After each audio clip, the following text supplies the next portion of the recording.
This is a book of imaginary history chronicling the Targaryen kings of Westeros. It provides a context and a background for everything that happens in a Song of Ice and Fire. And it's not actually written by me, it's written by Archmaester Gildane of the Citadel of Oldtown, who's a very distinguished scholar, but also a somewhat idiosyncratic and crotchety old man who has strong opinions on the historical figures he's writing about. So some of his views may creep into the text. I don't vouch for its authenticity. The Targaryens were people. There were good ones, there were bad ones. Some of them were mad. They were all the product of generations of incest.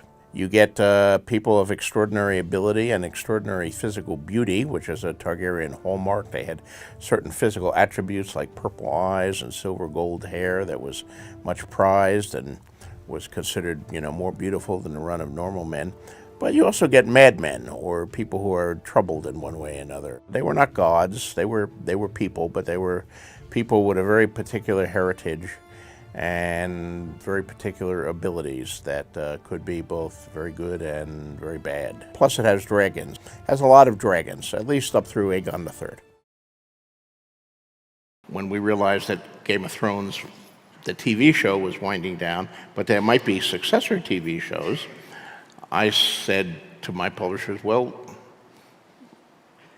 we've always been talking about doing this history book, which I was calling the Grimmarillion, and it includes material in it that is going to be the basis of some of these successor shows.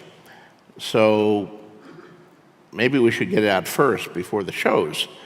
And they agreed, so they said, yeah, they'd finish that one and then go back to Winds of Winter. So I sat down to finish that one. I polished all of the material I'd written. I expanded a few of the sidebars. It starts with Aegon the Conqueror and his two sisters conquering Aegon's conquest, and it goes up to the regency of the boy king Aegon III. So there are lots of dragons and battles and betrayals. After the Targaryens fled Valyria and settled on Dragonstone in advance of the Doom, a number of them came and went. Mostly their eyes still gazed east toward Essos, but as the years passed and son succeeded father and brother succeeded brother, they began to take more interest in the affairs of Westeros.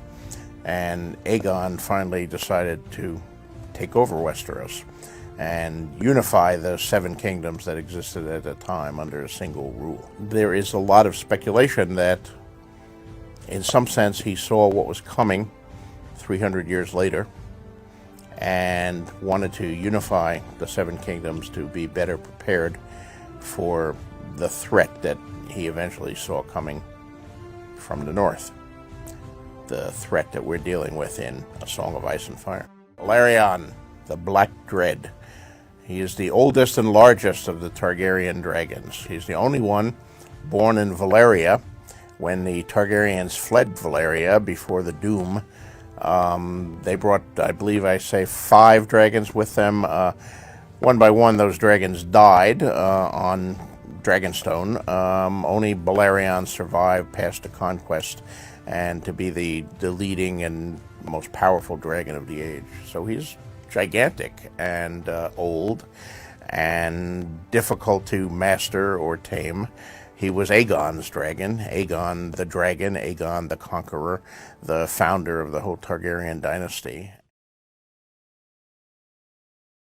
Jaehaerys the Conciliator, the old king, was the longest reigning of the Targaryen monarchs. He took the crown when he was 14 years old and held it, I believe, for 55 years. And Alysanne was his sister and his wife. Theirs was a great romance, if you'll accept that an incestuous relationship can be a great romance. And they were, for most of their reigns, they were partners. They worked together. Jaehaerys ruled, but Alysanne had an immense amount of influence over him, and on a number of occasions he took her advice or passed laws that she urged. I'm notorious for my love of gray characters. And one of the grayest characters in the entire history of Westeros is Daemon Targaryen, the Rogue Prince. We took one of the sidebars and made a separate story out of it, the Rogue Prince. Daemon is the younger brother of King Viserys I. For a time, he was the heir to the throne when Viserys had no children. And then Viserys started having children, and he stopped being the heir to the throne. He's a notorious bad boy, a rogue in every sense of the word. He was a rival for Viserys' sister and his own niece, Rhaenyra, and then later he became the husband of Rhaenyra. He switches sides several times. You never know what side he's going to come down on. He's a very colorful and unpredictable character, and I think he has to rank up there as my favorite.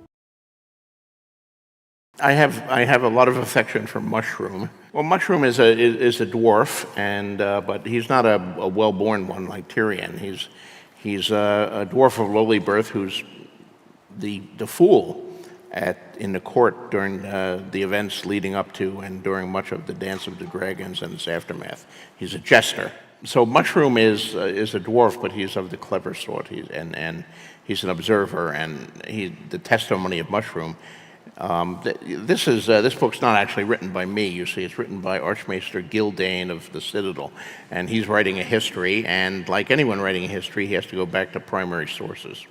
And I had a lot of fun with that, because when he gets to the Dance of Dragons, he has a number of primary sources, but three of them are most major. He has Grandmaster Orwyle's official court records. He has the Septon, who kept the sept in King's Landing and the Red Keep, who of course is a religious figure. So he interprets everything as the will of the gods and what was a sin and what wasn't a sin.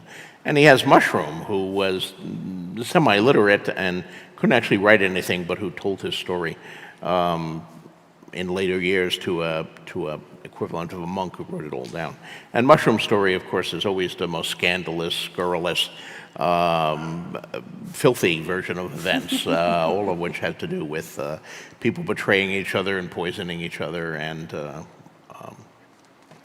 having similar type fun and sleeping in places they shouldn't sleep and all of that. I love the idea, since this was a fake history, I didn't want to tell it as an omniscient historian setting down this is what actually happened. I love the idea of telling it as a historian in-world who's trying to figure out what happened, but he's looking back at his primary sources and he's finding contradictory accounts. Modern historian, or someone like Archmaester Gildane, has to sort through these stories, these contradictory stories, and decide which he believes and which he doesn't believe. And I had a lot of fun being able to tell, Mushroom's accounts, which are probably all turned up to 37, and then the duller accounts, but I didn't have to just stick to the duller accounts. I could give all three, and that was a great deal of fun. This book only goes up to the regency of Aegon and ends when Aegon III actually reaches manhood and takes control. So I have his reign to cover, which includes the death of the last dragons. Although Aegon III is called the Dragonbane, there are still 3 or 4 dragons kicking around when he takes the crown, and there are none by the time he's over. So that one thing I was going to cover why and what happens there, and some of the troubles and rebellions of his reign.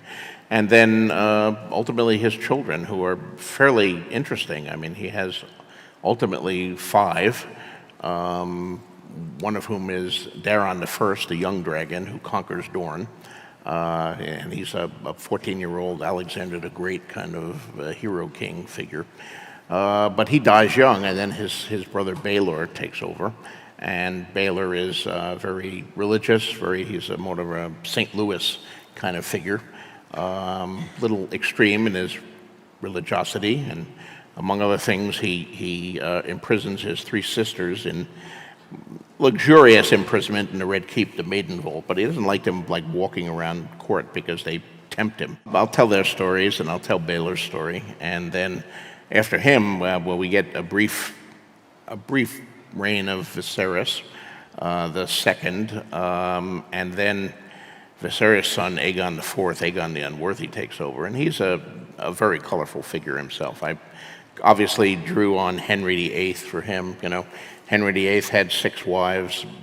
Aegon the Unworthy had 9 mistresses, and they all exist in my head. I know who they all were and what happened to each of them, and who had their head chopped off, and who had affairs, and who did what. So there's a lot of cool material of that. And then you get into the Blackfire rebellions, of which there were 5. I've referred to them frequently, so I'll get all the details on the Blackfire rebellions, and ultimately we'll get up to the Mad King and Robert's Rebellion, and wow, that's where I'll draw it to a close.